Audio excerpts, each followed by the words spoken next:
Okwapu Hak Siaya, Swadavshcha, Phillip Morris Teenstab. Good morning, everyone. My name is Phillip Morris. Swanamish.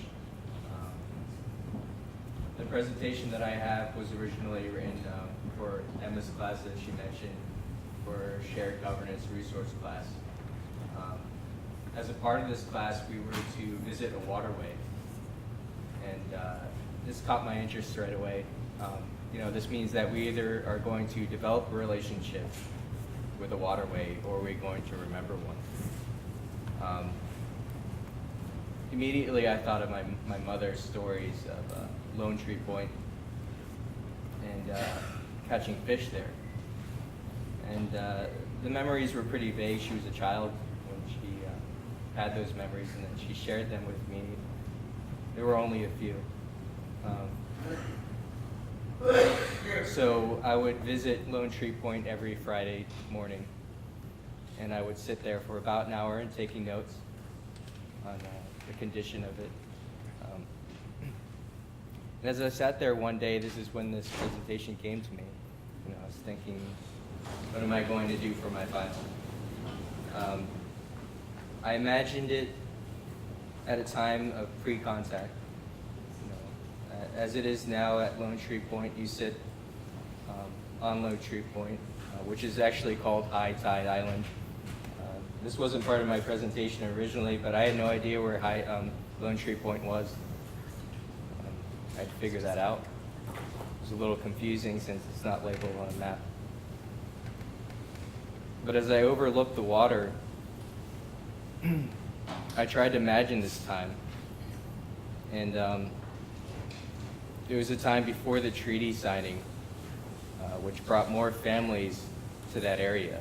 Before that, the spot at Lone Tree Point was used for fishing by only certain families. The water levels were different then. The health of the Salish Sea was better. I tried to imagine August, a time after the cedar sap stopped running and began to dry up. I tried to imagine it during the moon that the pink salmon are caught.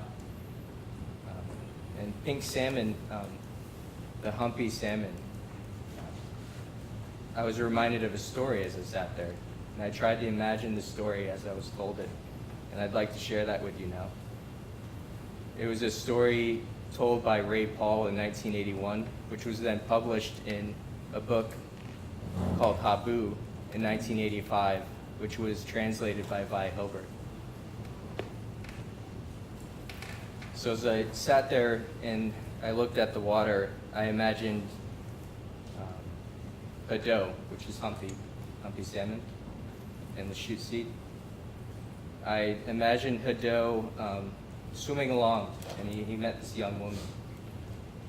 And she liked him, even though he was a little older.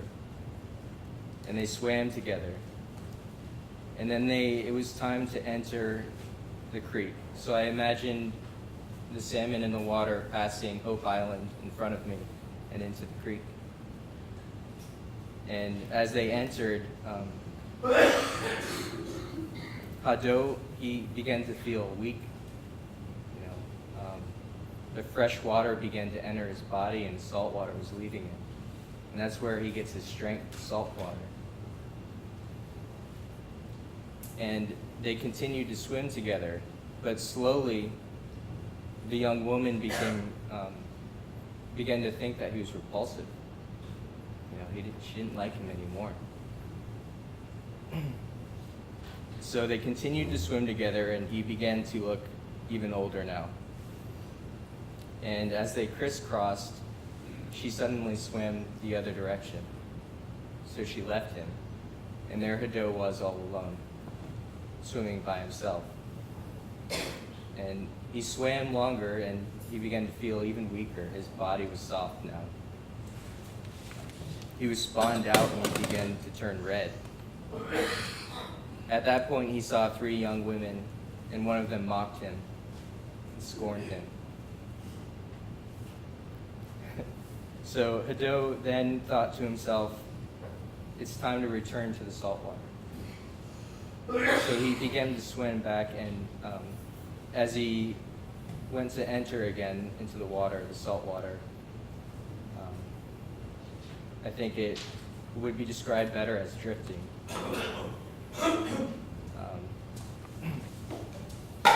And when he reached the water, as he turned, he went belly up. And there Hadot was by himself. He had died. Now, when you hear a story in our tradition, the meaning isn't given by the speaker. It's taken by the listener. So I think it's important to mention that at the time that I wrote this speech, what that story meant to me, and it means something different just about every time I hear it.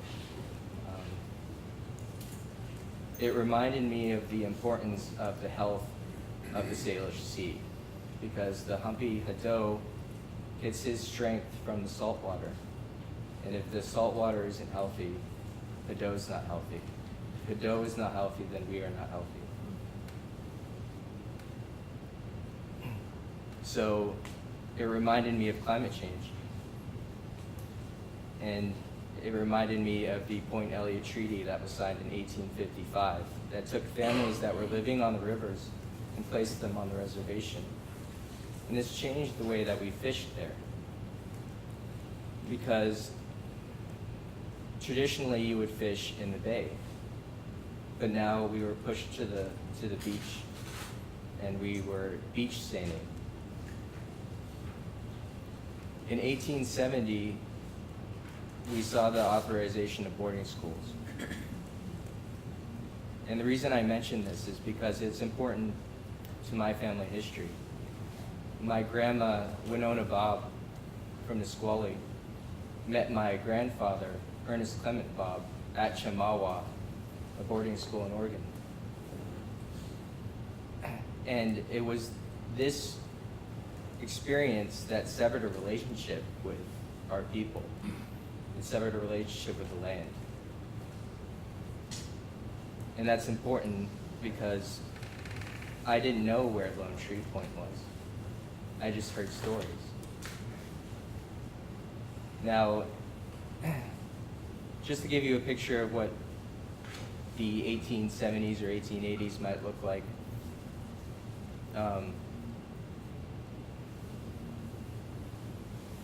you could obtain land through preemption claim if you were a settler, which meant that you could purchase it at a set price. And that's what happened at Swinomish at the top of Simoke Bay, which is just beyond the Kukatali Reserve, which you can see from Lone Tree Point where I was sitting. That's where the Indian agent John McGlynn was assigned. And it's from this area that encroachment began to come towards Lone Tree Point. So as I looked at Lone Tree Point, I noticed along Pickett Bay that there are houses there. But those aren't native houses. Those aren't my relatives. I mean, they are, but they're not directly descended. And that's why that's there. And then 1887 brought general allotment. And just to give you a snapshot of what the 1880s were like, I usually refer back to the experience of Hank Adams, as it's told in Billy Frank Jr.'s book, Where the Salmon Run. He speaks of white marauders coming in with guns, and they'd be threatening Indians or beating them. And so Hank would hide under barrels to keep out of the way. So this is the time of general allotment because the encroachment, the problem was land.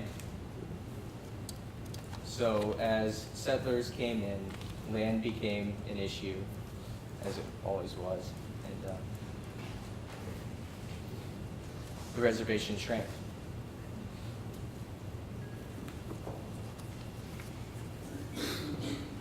In the 1930s, you could catch a 74-pound salmon at Lone Tree Point.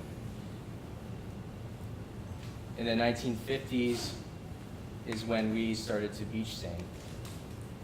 By 1967, it became a staple. papers refer to it as a borrowed way of fishing.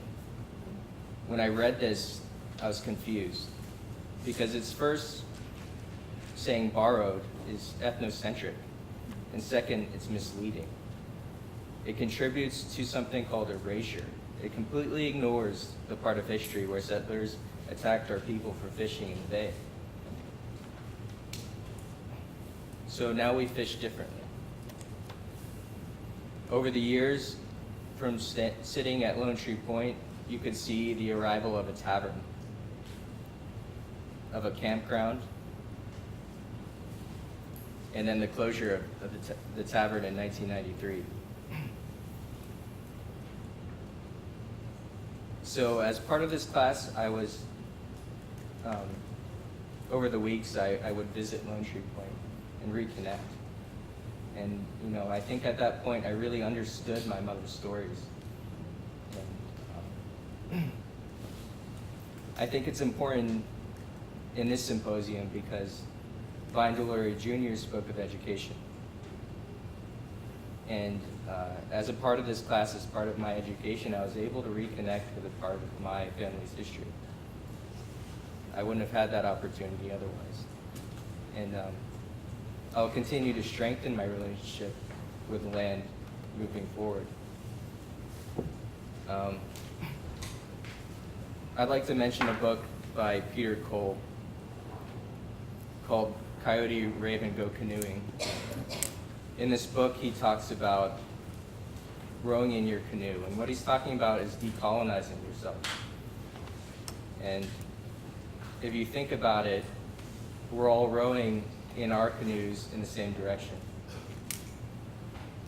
So I'd like to thank you for rowing your canoe next to mine for this short time. Steve.